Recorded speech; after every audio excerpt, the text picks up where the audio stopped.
영원한 회복이 충만하게 임하기를 간절히 원합니다.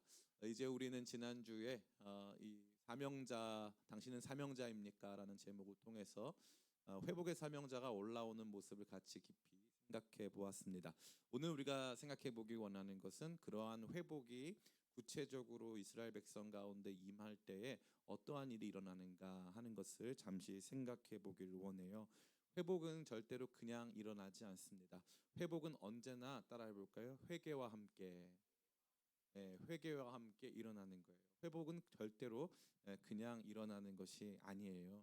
우리의 삶에도 마찬가지입니다. 성장은 성장통과 함께 일어납니다. 운동을 해서 몸이 커지는 것도, 근육이 많아지는 것도, 근육이 찢어졌다가 회복되면서 이렇게 근육이 커지는 거거든요. 그래서 우리에게 주어진 삶의 회복과 성장은 언제나 고통을 수반하게끔 하나님께서 하셨다는 거예요. 고통 없이 이루어지는 성장이나 변화, 회복은 사실 그 자체로 영원하거나 온전한 것이 될 수 없음을 우리 모두로 하여금 알게 하는 것이죠. 이러한 원리는 영적으로도 동일하게 적용이 됩니다. 오늘 이스라엘 백성들이 이제 성전을 지었어요. 성전 다 짓고 나서 한참이 지난 후에 하나님께서 에스라라고 하는 위대한 하나님의 사람을 예루살렘으로 올려보내셨습니다. 사명자 에스라는 그냥 올라온 게 아니라 많은 사명의 사람들과 함께 올라와서 그 성전에서 이제 이스라엘 백성들이 하나님께서 원하시는 참된 예배, 거룩한 삶으로 나아갈 수 있도록 그들을 돕고 섬기고자 나왔습니다. 그때 처음 마주대한 것이 무엇이냐 하면 성전은 세워졌는데 백성들의 삶은 무너져 있었다라는 거예요. 성전은 세워졌는데 삶은 무너져 있다는 거죠. 참 재밌어요. 성전 세우고 삶은 무너져요. 삶 따로 성전 따로가 되어진 거죠. 이런 경우가 아주 많이 있습니다. 성전은 세웠어요. 교회를 세웠어요. 공동체를 섬겼어요.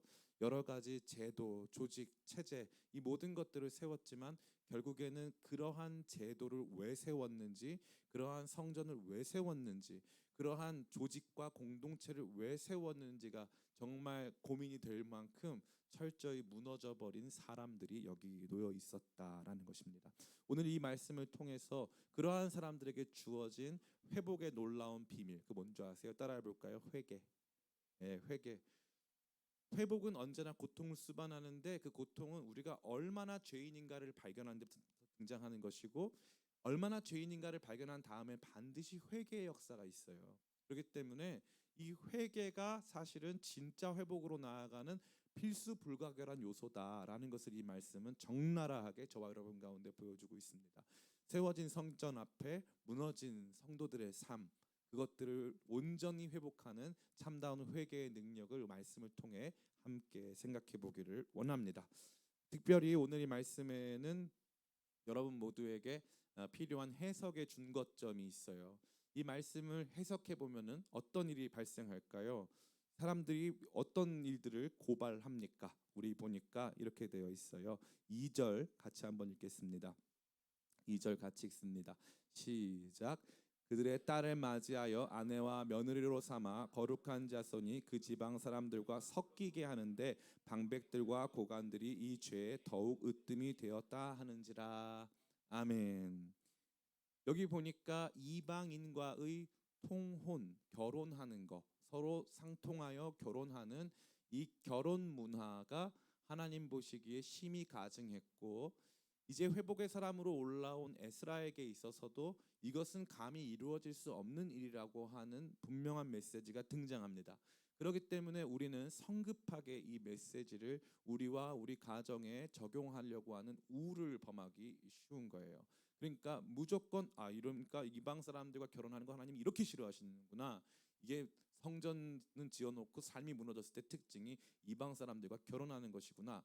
이거 조심해야 되겠다. 아니면 하지 말아야 되겠다. 누구네 집은 했다던데 해가지고 이제 우리 생각은 이 말씀을 그렇게 좁은 의미로 해석하기를 편해해요. 왜냐하면 인간은 원래 율법주의거든요. 인간은 원래 율법주의예요. 하나님이 은혜시고요. 하나님은 은혜고 복음이시고 인간은 원래 율법이 편하기 때문에 율법으로 가는 거예요.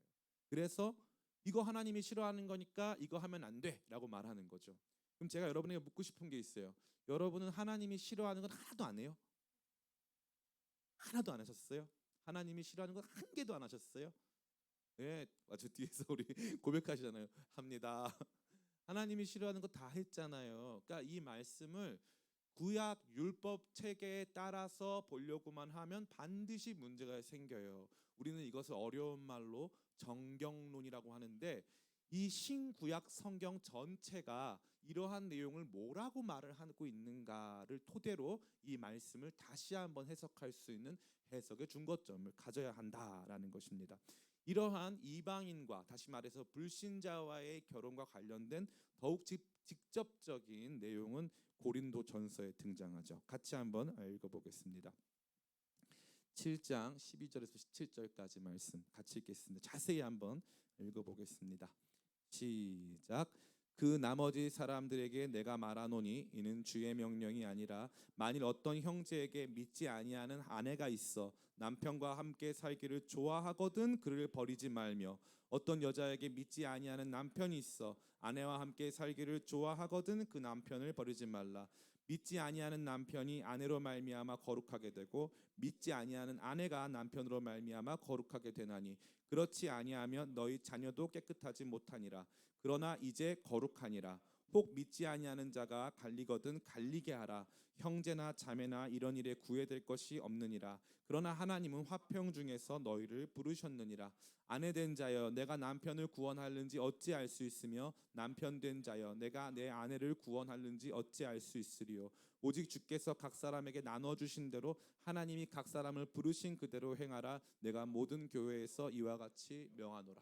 아멘. 이 말씀은요 굉장히 중요한 말씀이에요. 우리가 흔히 불신자와의 결혼에 대해서 생각할 때 고린도후서 6장 14절과 같은 말씀을 많이 인용해요. 어찌 이 하나님과 발리알이 하나 될 수 있느냐, 이러한 표현. 그래서 믿지 아니하는 자들과 멍에를 함께 매지 마라. 그런데 그 내용은 고린도후서 6장 내용은 결혼 얘기가 없어요. 재밌게도 결혼 맥락이 아니었다는 거예요. 그 말씀 자세히 읽어보세요. 제가 지금부터 드리는 이야기는 어떻게 보면 저의 주장이 굉장히 소수 의견일 확률이 높아요. 그러나 저는 확고해요. 이 부분에 대해서 확고합니다. 하나하나 설명드릴게요. 첫 번째, 가급적 믿는 자와 결혼하라. 따라해볼까요? 가급적 믿는 자와 결혼하라. 결혼했으면, 따라해볼게요. 결혼했으면 헤어지지 말아라. 이게 포인트예요. 그러면 잘 보세요. 에스라서에서 이방인과 통혼한 사람들이 회개하고 나서 뭐 했는 줄 알아요? 회개하고 나서 결혼한 아내들을 다 버렸어요. 10장에 보면 다 버려요. 애까지 다 버립니다. 잘 보셔야 돼요. 에스라 느헤미야는 구약 성경이고요. 지금 우리가 읽은 고린도전서는 신약 성경이에요. 구약 성경을 구약 성경으로만 해석하면 눈에는 눈, 이에는 이예요. 지금도 여러분 다 교회에 도를 준비해 놔야 돼요. 그리고 다 할례 받아야 되고 다 그런 거예요. 그게 아니란 말이에요. 똑똑해질 필요가 있단 말이에요. 구약 성경은 신약 성경으로 완성됐어요. 그러니까 우리는 신약의 빛 아래서 구약을 이해해야 하는 거예요. 이 말씀, 다시 말해서 에스라서에서는 이방인과 통혼했으면 그 다음에 갈려야 돼요. 나눠야 된단 말이에요. 다시 거룩을 회복하기 위해서 아내들을 버리고 아이들을 버려야 된단 말이에요. 그게 에스라서가 말하는 회복이에요. 그러면 그거는 그대로 하라는 거예요? 아니면 거기에 의미가 있다는 거예요? 의미가 있다는 거예요. 그대로 하라는 게 아니에요. 왜냐하면 고린도전서는 똑같은 내용에서 믿지 않는 사람하고 결혼했거든. 헤어지라 말아라? 말아라. 헤어지지 말아라. 지금 있는 그 상태로, 부르신 그 상태로 머물러 있어라 라고 말하고 있잖아요. 전혀 다른 두 가지의 상반된 메시지가 나타났죠. 그러면은 우선순위가 있는 거예요. 신약이 우선이에요. 신약이 우선입니다. 신약의 빛 아래에서 구약을 해석하면 되는 거예요. 그러면 구약에서는 왜 이것이 이토록 중요하게 다루어졌는가를 그 다음 살피면 된다 이 말이에요. 그러니까 이 부분에 대해서 명확하게 말씀드릴 수 있는 건, 가급적 믿는 자와 결혼하는 것이 유익하고 하나님께서 기뻐하시는 것만큼은 맞아요. 그런데 어떻게 해요? 이제 결혼을 했는데, 결혼해서 예수 믿는 사람은 또 어떻게 해? 그죠? 남편이랑 같이 결혼해가지고 예수 믿었으면 어떻게 버려? 그럴 수는 없잖아요. 예? 그럴 수는 없잖아요. 그러니까 굉장히 중요한 메시지가 있는 거예요. 참 재밌지 않아요?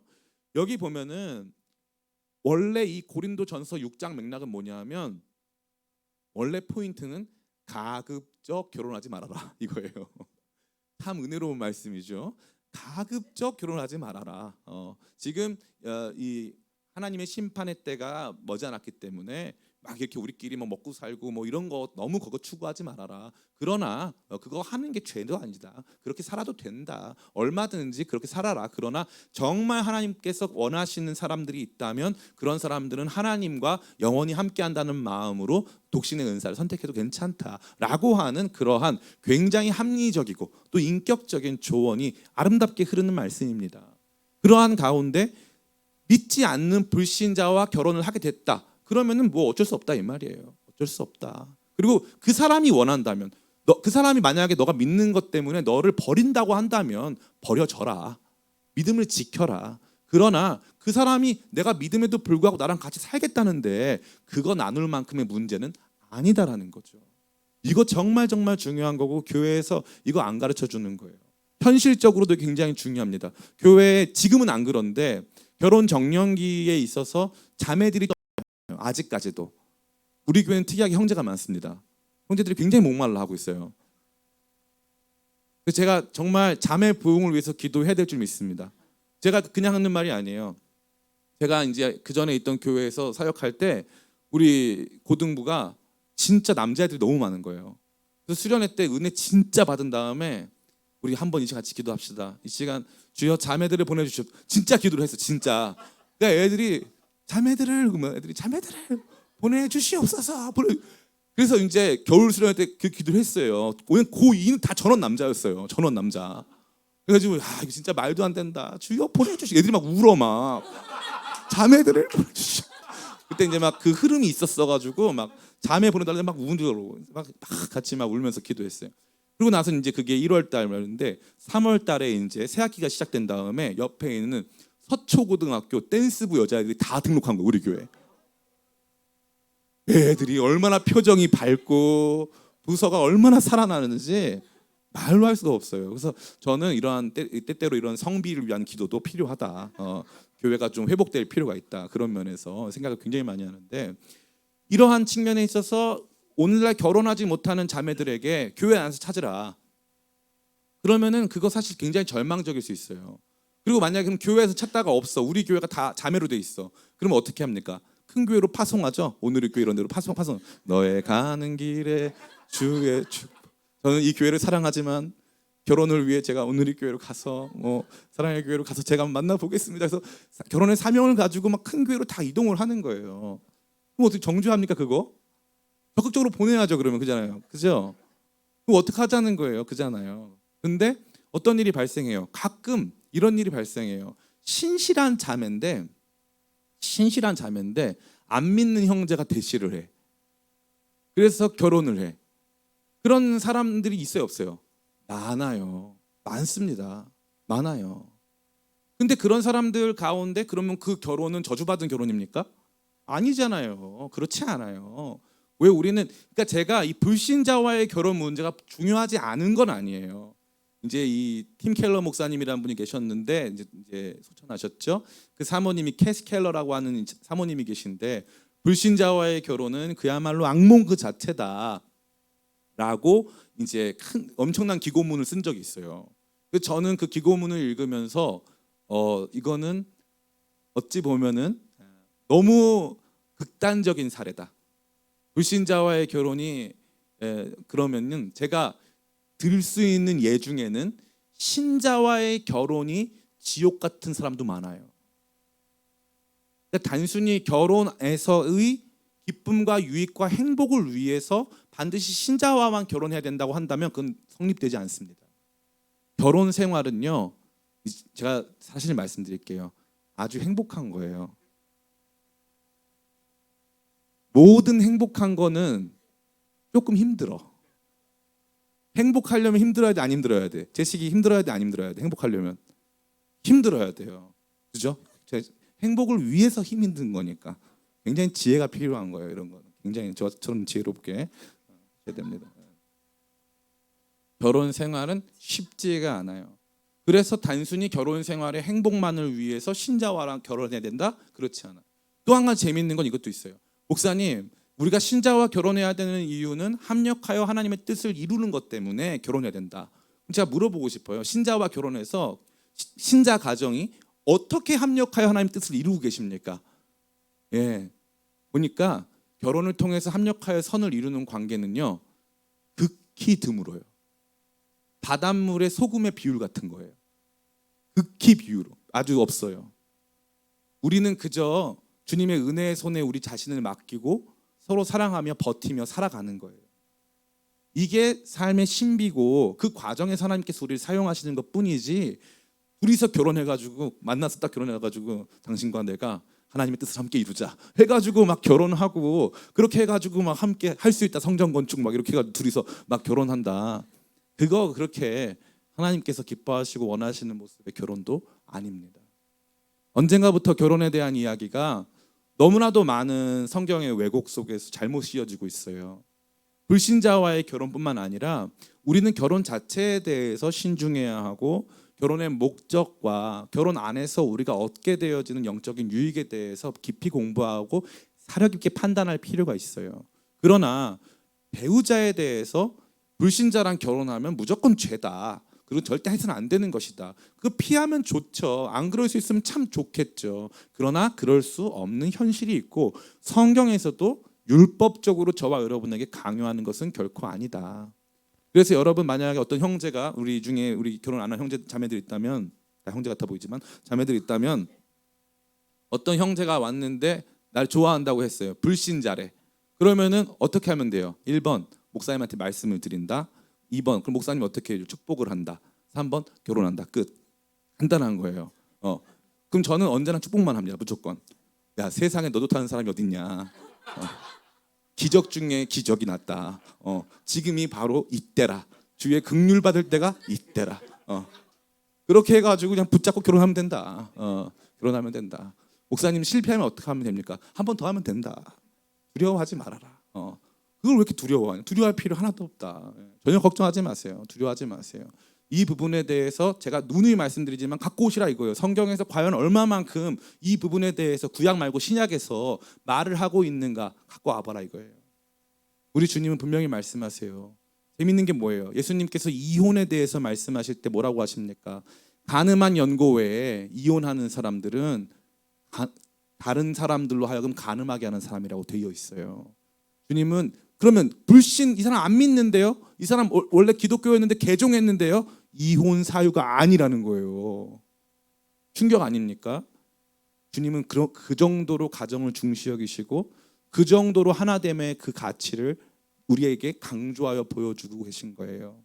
그러니까 여러분들이 이 에스라서의 말씀을 접근할 때 단순히 불신자와 결혼하지 말아라 라고 하는 저차원적인 내용으로 접근하면 반드시 여기에서 영적 유익을 못 얻고 괜히 마음 가운데 짐만 생기고 괜히 이거 하지 말라고 하신 하나님께 대해서 섭섭한 마음밖에 없는 거예요. 절대 그렇지 않습니다. 그러면 본격적으로, 그럼 이 말씀에서 문제가 뭐냐? 간단해요. 2절 말씀 같이 읽겠습니다. 시작. 그들의 딸을 맞이하여 아내와 며느리로 삼아 거룩한 자손이 그 지방 사람들과 서로 섞이게 하는데 방백들과 고관들이 이 죄에 더욱 으뜸이 되었다 하는지라. 아멘. 잘 보세요. 아들들을 데려왔어요. 딸들을 데려왔어요. 딸들을 데려왔어요. 그러니까 이스라엘 족속의 남자와 이방 족속의 여자가 결혼한 거죠. 그러면 반대로 역으로 이스라엘 족속의 여자와 그쪽 집안의 남자는 결혼했습니까? 안 했습니까? 안 했다는 거예요. 여자만 데려왔다는 거예요. 여자만. 신기하지 않아요? 왜 그렇게 됐을까? 남편들도 갖다 버려야죠. 남편들은 갖다 버리는 경우가 거의 없어요. 여자만 데려왔대요. 두 번째, 여기 보면은 하나님께서 다른 지역 사람들을 언급하지 않으시고 여기 보면은 정확하게 뭐라고 되어 있습니까? 1절에 가나안 사람들과 헷 사람들과 브리스 사람들과 여부스 사람들과 암몬 사람들과 모압 사람들과 애굽 사람들과 아모리 사람들이라고 되어 있죠. 이 지역은 인근 지역을 말하는 것이고 가나안 인근 지역을 말하는 겁니다. 이 가나안 땅이 원래 이들의 땅이었는데 하나님께서 이들의 죄가 관영하여서 이들을 심판하시고 이스라엘 백성에게 주셨고, 이스라엘 백성에게 주실 때 이들을 진멸하여서 이들과 함께 이들의 문화와 이들의 죄악이 이스라엘 백성 가운데 섞이지 않기를 원하셨어요. 그러니까 이들은 함께해서는 안 될 사람들로 지정됐다 이 말이에요. 그런데 이 사람들하고 어떻게 됐어요? 결혼까지 했네. 함께하면 끝판왕이죠. 결혼까지 했어요. 그리고 세 번째, 재밌는 건 뭡니까? 여기 2절 보니까 방백들과 고관들이 이 죄에 더욱 으뜸이 되었다. 그러니까 이게 당시의 트렌드였다는 거예요. 당시의 사회적인 현상. 그래서 자연스럽게 우리는 우리 아들들을 이렇게 이 아내들을, 이방 아내들을 맞이하는 풍습 혹은 그러한 선호가 있었다는 거죠. 조심스럽게 이 말씀을 보자 보면은 이 결혼이 일부일처제가 아닐 확률이 높아요. 그러니까 그냥 단순히 이스라엘 남자 여자가 결혼한 거 말고 거기 플러스 알파로 그 동네 여자들도 같이 그 결혼 생활의 일원으로 데려왔다 이 말이에요. 그러니까 이거는 단순히 이방인 배우자, 불신자 배우자 만났다는 얘기가 아니라 거룩함이 깨져버렸다는 거예요. 하나님께서 불러주셔서 거룩하게 삼아주신 우리의 삶이 다 깨져버렸다는 거예요. 송두리째. 그래서 말하고 있죠. 2절에 그들의 딸을 맞이하여 아내와 며느리로 삼아 거룩한 자손이 그 지방 사람들과 서로 섞이게 됐다. 그런데 심지어 이것을 그 당시 사회적인 상류층 혹은 지도층 인사들이 발벗고 나서서 먼저 그런 일들을 행했다. 그래서 더 이상 구분점이 상실됐다. 거룩은 뭔 줄 알아요? 거룩은 구별이에요. 구별됨이에요. 구별됨. 만약에 이 물컵이 있어요. 제가 이 물을 오늘부터 거룩한 물 성수라고 제가 칭해요. 여러분들로 지금 저한테도 중요한 의미는 없어요. 근데 재밌게도 이게 거룩하게 구별된 거를 딱 지정을 하면요, 이때부터 이 물은 하나님 물이 되는 거예요. 그래가지고 좀 조심스러워져. 우리가 이 물과 다른 걸 섞을 수가 없단 말이죠. 하나님 백성의 삶이 그러한 삶이라는 거예요. 하나님 백성의 삶은 하나님께 택함 받아 하나님의 소유물이 됐어요. 내 마음대로 살 수가 있다 없다? 없다는 거예요. 나는 저 자매가 좋고 나는 이방 여인이 좋지만 그럼에도 불구하고 내 마음대로 살아서는 안 되고 하나님 말씀이 우리의 경계선이 돼서 그 경계선 안에서 하나님께 속한 사람으로 살도록 부름받았다 이 말이죠. 근데 그게 다 어떻게 됐다? 깨져버렸다. 재밌는 건 뭐예요? 거룩하게 살겠다고 바벨론에서 돌아왔어요. 바벨론에서 다 돌아왔습니까? 안 돌아온 사람 많아요. 안 돌아와도 되고요. 그런데 거룩하게 살겠다고, 하나님 백성으로 살겠다고 바벨론에서 재산 다 버리고 그 땅에서 삶의 터전 다 버리고 거룩한 삶을 살겠습니다 하고 돌아왔다 이거예요. 그리고 나서 어렵고 힘들게 성전 지었어요. 그래서 성전에서 같이 예배 드리겠다고 다 지어놨어요. 그런데 문제가 뭐예요? 예배 안 드렸고 거룩하지 않았어요. 성전은 세워졌는데 믿음은 다 무너졌고 경계선은 싹 다 없어져서 믿는 사람인지 안 믿는 사람인지 모르겠다 이 말이에요. 이 사람들의 삶의 모습을 보면 믿는 사람인지 안 믿는 사람인지 모르겠다. 진짜 중요한 문제입니다. 이러한 거룩에 대한 이 불감증, 거룩을 무시하는 태도, 이게 진짜로 오늘날뿐만 아니라 그 당시에도 우리 안에 죄성 속에서 계속적으로 발현되고 있는 아주 안타까운 모습이 아닐 수 없는 것입니다. 사랑하는 성도 여러분, 이게 우리 모습이에요. 날마다 우리는 세상과 섞이기를 더 원하고 있다는 거예요. 세상과 섞이기를 기뻐하고 원하고 더 세상적으로 살고 싶어하는 우리의 모습이 있음을 이 말씀은 폭로하고 있는 것이고, 성전 세워진 걸로는 안 된다 이거예요. 교회 출석하고 뭐 교회 나와가지고 헌신 봉사하고 이것만 가지고는 안 된다. 물론 그것도 해야죠. 또 그런 일도 필요하죠. 저는 교회에 놀러 다니는 사람 되게 좋아해요. 교회가 재밌잖아요. 그러면 그런 사람들 때문에 놀러 다니는 사람, 교회에 연애하러 오는 사람, 저 그 생각 많이 해요. 너 교회 연애하러 왔냐? 그러면은 어디 가서 연애해요? 클럽 가서 해요? 연애를? 돈가스 클럽 같은 데 가서 해요? 어디서 연애를 해요? 어디서? 연애도 교회 와서 해야죠. 그렇지 않습니까? 연애도 교회 와서 해야죠. 교회에 노래 부르러 오는 사람도 있잖아요. 노래 불러야죠. 노래방 가서 노래 부릅니까? 교회 와서 부르면 좋죠. 근데 왜 그런 건 다 맞는데 성전 세워야죠. 그렇다고 성전 안 세우고 주님 어차피 성전 세워놓고 우리 믿음 무너질 거니까 성전도 안 세울래요. 그게 제일 한심한 거고. 성전 세우라고 하면 일단 성전부터 세워놓고 무너질 때 무너지더라도 성전은 따라해볼까요? 성전은 세우고 무너지자. 성전은 세워놓고 무너지는 거예요. 이제 세워놓고 꽉 무너졌죠. 그러니까 누가 왔어요? 에스라가 왔잖아. 말씀의 사람이 쫙 왔잖아. 빛과 함께 진리의 빛이 쫙 임했잖아. 그러니까 거기에서 드러나는 거예요. 말씀이 쫙 임하니까 거기 딱 나타나는 거죠. 이 사람들이 얼마만큼 거룩과 세속의 경계가 무너졌고 거룩한 하나님의 사람들이 정말 예수 안 믿는 사람하고 다를 것이 아무것도 없이 살고 있구나 이거죠.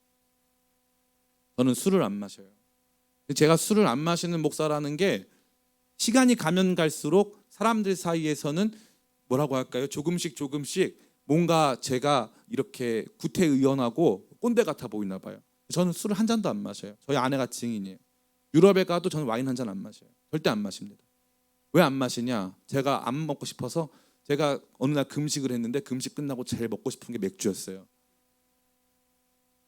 왜 안 마셔요? 절대 안 마셔요. 왠 줄 알아요? 나라도 안 마시려고요. 여러분 마셔도 돼요. 나라도 안 마시려고요. 저기 안 마시는 사람이 있다 이거예요. 그게 구약 성경에 등장하는 나시린이에요. 나시린.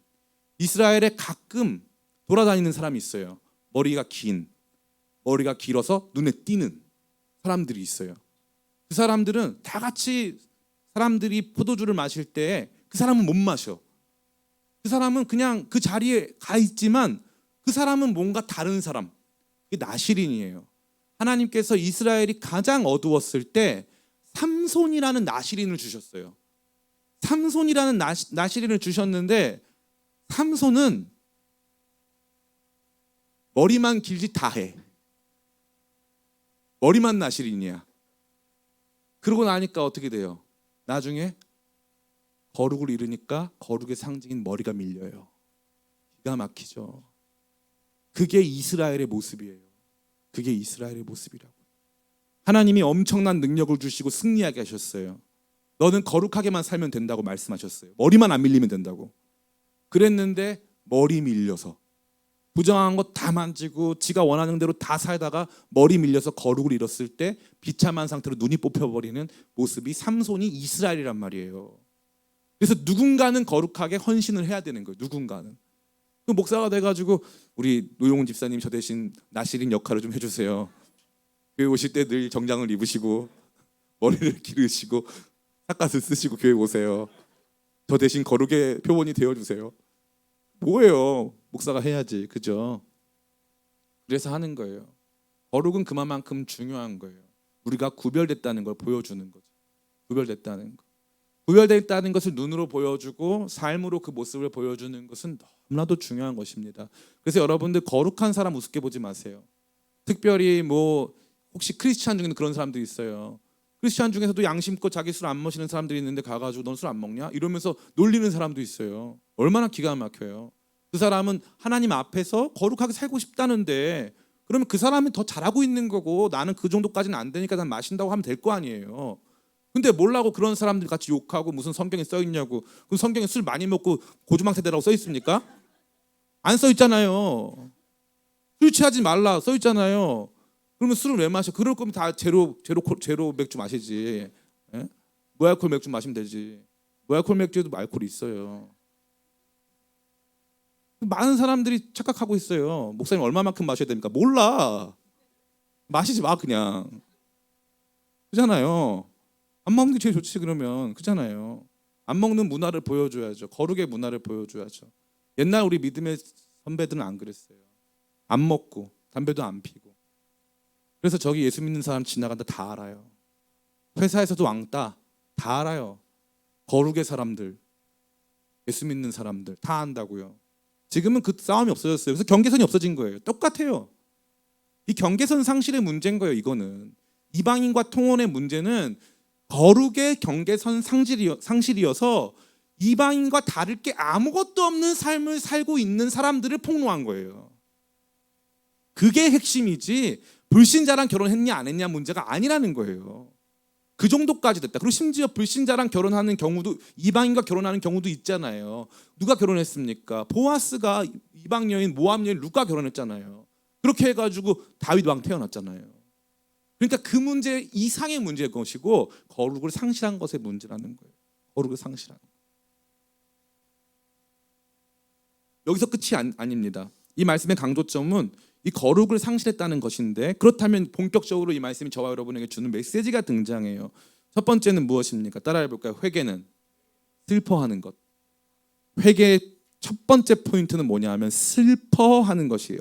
슬픔이 임하는 것이죠. 우리 같이 한번 2절부터 같이 읽겠습니다. 2절부터 우리 6절까지 같이 읽겠습니다. 시작. 그들의 딸을 맞이하여 아내와 며느리로 삼아 방백들과 고관들이 이 죄에 더욱 으뜸이 되었다 하는지라.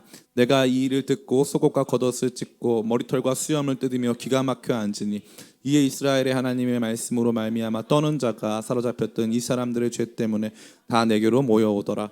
내가 저녁 제사 드릴 때까지 기가 막혀 앉았더니 저녁 제사를 드릴 때에 내가 근심 중에 일어나서 속옷과 겉옷을 찢은 채 무릎을 꿇고 나의 하나님 여호와를 향하여 손을 들고 말하기를 나의 하나님이여, 내가 부끄럽고 낯이 뜨거워서 감히 나의 하나님을 향하여 얼굴을 들지 못하오니 이는 우리의 죄악이 많아 정수리에 넘치고 우리 허물이 커서 하늘에 미치니. 아멘. 이 말씀은 뭘 보여주고 있습니까? 이 상황을 들은 거룩의 사람, 회복의 사람, 말씀의 사람 에스라의 깊은 슬픔을 보여주고 있는 거예요. 에스라는 지금 어디서 왔습니까? 바벨론에서 왔어요. 이스라엘 사람들은 바벨론 사람들과 거의 결혼하지 않았습니다. 바벨론에서는 오히려 정체성을 지켰어요. 그런데 웃긴 게 예루살렘으로 와서 망가지는 거예요. 참 신기하죠. 그러니까 에스라가 듣기에도 말도 안 되는 일이 벌어지고 있는 거예요. 이건 바벨론에서도 못 듣던 얘기인 거예요.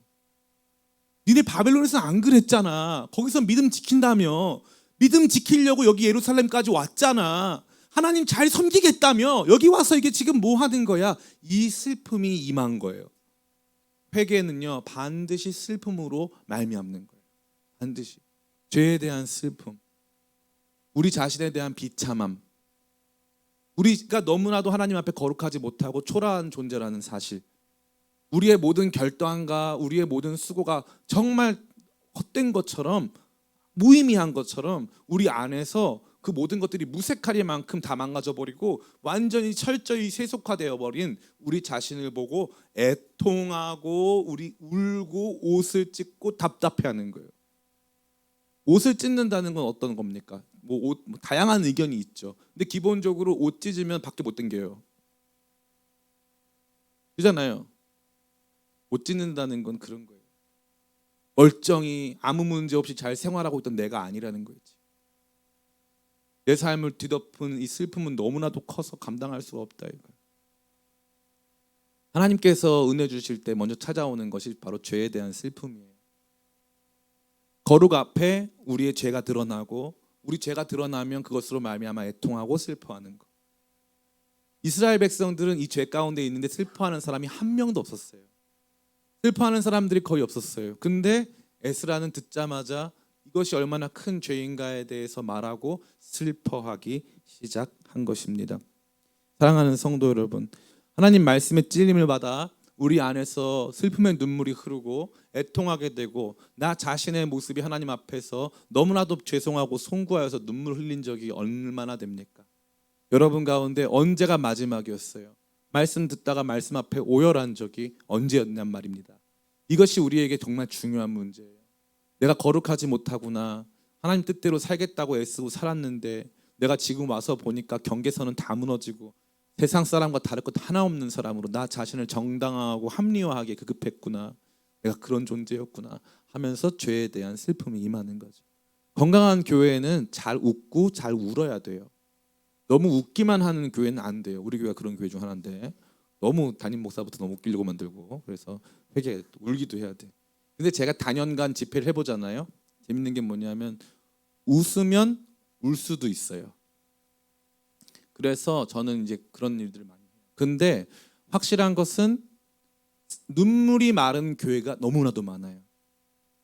그리고 눈물 흘리는 것에 대해서 조금 이렇게 불편해하는 교회들도 있어요. 저는 그런 교회들은 완전히 잘못됐다, 완전히 잘못됐다. 목사가 설교하다가 우는 걸 정죄하는 교회도 있어요. 저는 그러한 조금 전문적으로 말씀드리면 개혁파 정통주의라던가 그런 때를 좀 우습게 봅니다. 그건 인간의 인간성, 인간이 가지고 있는 전인적 성격, 이런 것들을 완전히 간과한 태도예요.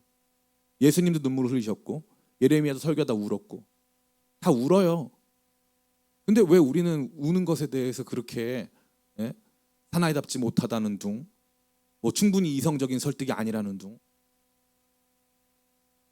백날 이성적인 설득만 했다면 예수님께서 왜 십자가에서 죽으셔야 했습니까? 저는 여러분들이 더 지혜로워 주시기를 축복합니다. 신앙은요, 진짜 지혜를 얻는 것인데 그 지혜는 우리 주님이 우리를 다루시는 감성, 지성, 의지를 다하셔서 다루어 주시는 전인격적 소통에 있어요.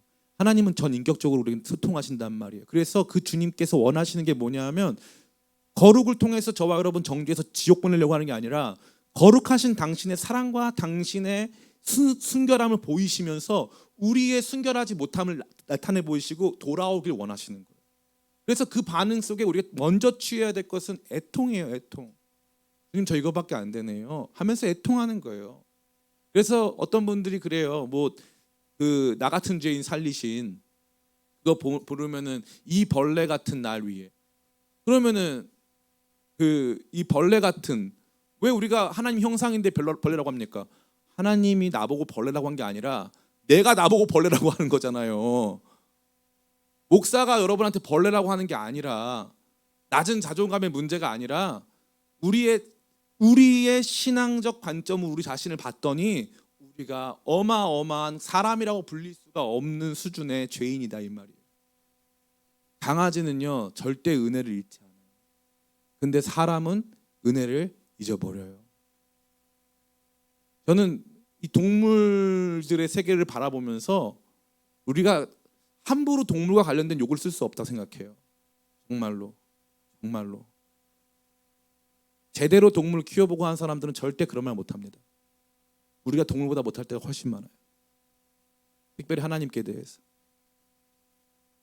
지나가다 보면 노숙자들이 술을 마시고 있어요. 그러면 노숙자 중에 그나마 건강한 노숙자는 누군지 알아요? 강아지를 키우는 노숙자들, 건강한 사람들. 그나마. 그 더운데 거기 앉아서 술을 먹고 있잖아요. 옆에 강아지 가만히 있어요. 강아지 목줄을 풀어놓으면 나 노숙자 주인 싫어 도망가는 강아지 있어요? 없어요? 없어요. 노숙자 주인이 하루 종일 맛있는 것도 안 먹여줘도 자기 주인이라고 핥아주고 같이 있어주고 떨어지면 막 울고 그래요. 우리는 하나님이 모든 거 다 베풀어 주셔도 날마다 하나님 떠나는 죄인들이잖아요. 그런데 우리가 대단하다고 맨날 조금 마음 가운데 회개할 때 울어라. 나 같은 죄인, 벌레 같은 이 죄인, 그러면은 우리 자신을 폄하하는 거라. 웃기지 마세요. 당장 지옥불에 떨어져도 모자랄 것이 없는 죄인들한테 그 아들 예수 그리스도를 값없이 내어주셨는데 그럼에도 불구하고 그 은혜를 이용해 먹으면서 날마다 죄 짓고 있는 우리가 얼마나 패역한 죄인입니까? 그러면 그 죄가 제가 여러분 정죄하는 게 아니라 나중에 설명드리겠지만 에스라도 정죄를 안 해요. 에스라는 그냥 울어요. 그냥 울고 그냥 기도를 해. 사람들이 두려워하는 사람들이 모이기 시작해. 모이고 나서부터 회개가 일어나는 거예요. 너희들 다 죄인이다 이게 아니에요. 주님 우리가 이런 상태가 됐습니다. 에스라는 이방인 안에 안 얻었어요. 에스라는 그런 적이 없어요. 그런데 에스라는 뭐라고 고백하냐면 우리가 죄인이래요. 우리가. 기가 막히죠. 그러한 사람들, 죄 없는데 죄 있는 사람과 동일시하고 자기 자신을 그러면서 기도하는 사람들을 통해서 이 회개의 뜨거운 바람이 불러 일으켜지는 것입니다. 그래서 첫 번째 회개는 슬픔에서 시작돼요. 두 번째, 이 말씀 속에서 우리 가운데 보여지고 있는 것은 죄의 기만 그리고 우리의 망각 이거예요.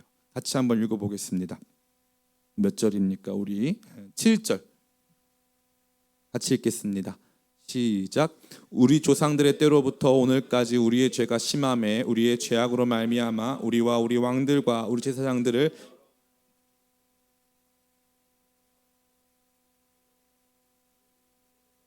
오늘과 같은 아멘. 여기 보니까 에스라가 너무 정확한 지적을 한 거예요.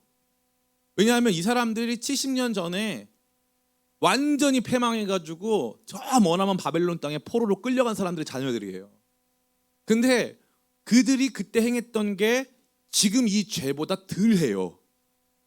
더 큰 죄를 저지르면 이게 금방 하나님의 진노와 심판 앞에 또 놀게 될 텐데 그럼에도 불구하고 이들은 이 죄에서 돌이키지 않습니다. 이거 왜 그런 줄 아세요? 죄가 그들을 기만하기 때문이에요. 괜찮아. 남들 다 이러고 사는데 야, 이 땅까지 왔는데 저 사람이 누군지 어떻게 알아? 저 사람도 다 하나님 형상이야. 괜찮아 하면서 세상과 그 어떠한 경계선도 갖지 않도록 완전히 무너져 버리는 거죠. 죄가 끊임없이 저와 여러분들을 기만합니다. 괜찮아. 두 번째는 뭐예요? 우리가 또 망각을 해요. 우리가 얼마나 죄인인가를 망각해요. 쉽게 망각합니다. 나는 더 이상 이런 죄에 빠지지 않을 거야. 나는 온전할 거야. 나는 문제 없을 거야. 생각하지만 그렇지 않습니다. 이 말씀은 저와 여러분에게 성전을 세운 거룩을 결단한 무리들이 거룩과는 상관없는 삶을 사는 것을 보여주며 죄가 얼마나 우리 가운데 손쉽게 들어와 우리 자신을 장악하고 우리 모두를 하나님과 상관없는 이 땅의 사람들로 전락시키는 그 기만성을 보여주는가 뿐만 아니라 우리는 얼마나 하나님께 맞아도 혼나도 똑같이 그것들을 망각하고 또 그러한 죄악 가운데 나가 있는가를 이 말씀은 폭로해 주고 있는 것입니다. 마지막 네 번째, 이 말씀은 따라해 볼까요? 성전만으로는 온전할 수 없음. 예, 성전만으로는 온전할 수 없음을 보여주는 거예요. 성전은 신앙의 중심이고요. 모든 신앙의 뿌리이고요. 건축물로 치자면 토대에 해당하는 거예요. 목사님, 이제 우리 교회가 생겼습니다. 저 교회에 등록합니다. 예수님 믿기로 결단했습니다. 복음을 듣고 반응했습니다. 좋아요. 그게 바로 성전이에요. 내 마음의 중심, 내 삶의 중심에 주님을 두었습니다. 그러면 이거 닿으면 자동으로 모든 것이 끝날까요? 아니요. 그렇지 않다는 거예요. 그 다음부터는 뭘 해야 되는 거죠? 기둥을 세워야 되는 거예요. 그 기둥은 뭐예요? 말씀이에요. 말씀. 에스라가 오기 전에 57년간 지금 성전이 지어졌고 사람들이 나름대로 열심히 했어요. 그러나 참다운 말씀으로 배우지 못했기 때문에 시간이 가면 갈수록 그들의 신앙이 경계선이 사라지고 세상과 구별점이 없는 것으로 전락해 버렸다는 거예요. 날마다 말씀을 제대로 배우지 못하면 우리는 금방 기둥을 세우지 못한 존재처럼 하늘에는 지붕이 없고 옆에는 벽이 없어서 손쉽게 무너뜨림을 당하고 손쉽게 공격받는 사람들이 될 수 있다는 거예요. 모르긴 몰라도 여기서 신앙생활 오래 하신 분들 우리 교회에 와가지고 생판 처음 들어보는 설교가 너무나도 많을 거예요. 이런 설교는 들어본 적도 없다. 제가 달라서가 아니에요. 제가 하는 대부분의 설교는 다 신대원에서 다 배운 거예요. 저는 그게 제일 싫어요. 자기는 신학교에서 배운 거 없다. 그럼 왜 갔어? 저는 다 신학교에서 배웠어요. 제가 굉장히 좋은 학생이었나 봐요. 열심히 했어요. 저는. 왜 자기들은 열심히 안 해놓고 뭐 신학교에서 배운 거 없다 그래요? 신학교에서 좋은 거 많이 가르쳐주던데? 신학교 최고던데요? 왜 배운 게 없대? 그러려면 돈 내고 가서 뭐 했어? 그잖아요. 정말 열심히 했어요. 근데 왜 그러냐 하면은 이 말씀에 대해서 알지 못하니까 세워지는 게 없어요. 토대는 있어. 그래가지고 열심히 해. 토대를 가지고. 그런데 기둥이 없어요. 기둥이. 세워진 게 아무것도 없다고. 그러니까 구조를 갖추지 못하고 삶이 완전히 구별될 수가 없는 상태에 도달하는 거예요. 사랑하는 성도 여러분, 성전만으로는 안 됩니다. 말씀의 기둥을 세우시길 축복합니다. 회개가 임한다는 것은 이제 기둥이 세워진다는 거예요. 한 지점마다 떠받들 수 있는 포인트에 기둥을 딱 세워가지고 건물을 딱 올리는 거예요. 그러니까 쉬운 일이 아니죠. 힘이 들어요. 어려운 일이에요. 그러나 그걸 하기 시작해야 체계가 잡히고 공동체가 새로워지고 그 다음에 일들이 진행될 수 있다는 것을 이 말씀은 보여주고 있는 것입니다. 회개가 기둥이에요. 말씀이 임하고 그 말씀 속에서 회개하기 시작하면 그 다음부터는 우리가 진짜 섬겨야 되는 신앙의 내용이 명확해지기 때문에 이렇게 섬겨야 되는구나 명확해지기 때문에 그 기둥을 붙잡고 건축물이 세워지는 것입니다. 여러분 가운데 이러한 회복을 꿈꾸십니까? 이러한 회복을 진짜 원하신다면 회개하시기 축복합니다. 그냥 마음에 회개해야지 이게 아니라 말씀이 임하여 주님 제 마음 가운데 말씀해 주시고 제 안에 더러움을 주의 성령께서 밝히시는 진리의 빛 아래서 보게 해 주시옵소서. 오늘 하늘이 얼마나 맑은지 말로 할 수가 없어요. 그 맑은 하늘 아래에서는요, 그 전에 옷에 보이지 않던 먼지까지 다 보여요. 거룩은 그런 거예요. 거룩하신 하나님 앞에 가까이 나아가면 그 전에는 내가 뭐 죄인인가? 나가 보면 죄인이에요. 아이고 내가 이러고 다녔구나 이러고 있는 거예요. 우리 교회 함께 섬기던 우리 손성 목사님 집에 도둑이 들었어요. 집에 옛날에 들었어요. 한 6, 7년 전에 도둑이 들었어요. 도둑이 들어가지고 도둑이 와가지고 제일 킹받았던 게 온갖 서랍을 다 열어놨대요. 서랍을 다 열어놨대. 뭘 훔쳐갔는지는 모르겠대. 그러나 온갖 서랍을 다 열어놨대. 그게 제일 화가 났대. 근데 도둑이 들어서 경찰에 신고했잖아요. 경찰에 신고를 하니까 누가 옵니까? 국립과학수사대. 거기서 온 거예요. 거기 뭐 부천 고강동이기 때문에 바로 옆입니다. 수사대가 출동하기 편해요. 바로 뒤에요. 국립과학수사대가 출동을 했어요. 어떻게 하냐면은 불 딱 끄고 거기서 이제 저기선 탁 켜는 거예요. 그러면은 이게 탁 켜는 순간 손은성 목사님 뭐라고 하냐면 나는 자기네 집에 먼지가 그렇게 많을 줄 몰랐대요. 그게 제일 부끄럽더래. 다른 거보다 도둑놈 지문보다 우리 집에 먼지가 이렇게 많았구나. 그게 제일 부끄럽더라는 거예요. 죄가 그런 거예요. 회개하기 시작하면 그때 내가 이렇게 죄인이구나. 나 이거밖에 안 되는구나. 거기서 푹 무너져요. 무너지고 나면 그때부터 말씀이 우리 가운데 역사해서 우리의 삶이 세워지고 털어낼 것 털어내고 다시 붙들 것 붙들면서 한 걸음 한 걸음 나갈 수 있는 줄 믿습니다. 사랑하는 성도 여러분, 진짜 회복은 회개로부터 시작되는 것이고 진짜 회개는 말씀으로부터 시작되는 것이고 그 말씀이 우리 가운데 임할 때 거룩한 슬픔 속에서 시작되는 것입니다. 날마다 주님 떠나서 죄가 주는 기만과 우리 자신의 망각 속에서 경계선을 잃어버린 채 세상 사람들과 똑같이 살고 있었다면 저와 여러분들이 기도해야 될 건 주님 내게 말씀의 빛을 비추사 나의 더러움을 깨닫게 하시고 애통하며 회개할 수 있게 도와주셔서 내 삶에 진짜 회복이 있을 수 있게 도와주시옵소서. 그러한 기도로 나아가는 저와 여러분 다 되시기를 예수님의 이름으로 축원합니다.